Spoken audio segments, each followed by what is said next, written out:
HSC 26 finance প্রথম পত্রের কিছু গুরুত্বপূর্ণ এমসিকিউ দেখো। আইপিও এর পূর্ণরূপ কি? আইপিও এর পূর্ণরূপ এটা খুবই গুরুত্বপূর্ণ। ইনিশিয়াল পাবলিক অফারিং, যেটাকে বাংলায় বলে গণবিজ্ঞপ্তি। বাংলায় কি বলে? গণবিজ্ঞপ্তি। বাংলা কি বলে? গণবিজ্ঞপ্তি। মানে দুইটা শেয়ার বাজার, যার একটা হচ্ছে প্রাথমিক বাজার, শেয়ার বিক্রয়ের বাজার হচ্ছে দুইটা, একটা হচ্ছে প্রাথমিক বাজার আর একটা হচ্ছে সেকেন্ডারি বাজার।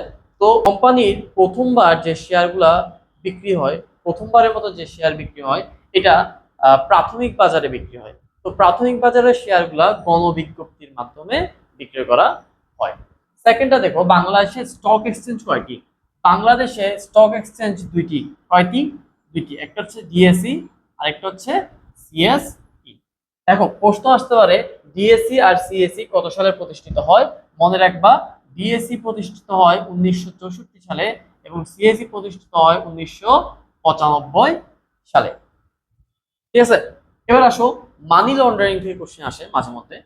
মানি লন্ডারিং খুবই গুরুত্বপূর্ণ। মানি লন্ডারিং আইন কত সালে? মানি লন্ডারিং আইন 2002 সালে। কত সালে?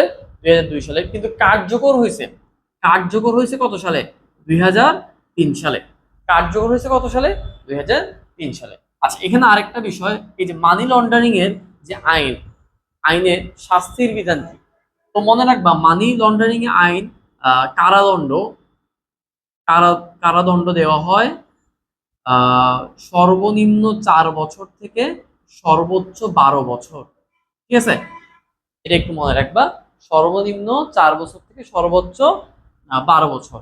আর এখানে অর্থদণ্ড আছে, অর্থদণ্ড দেওয়া হয়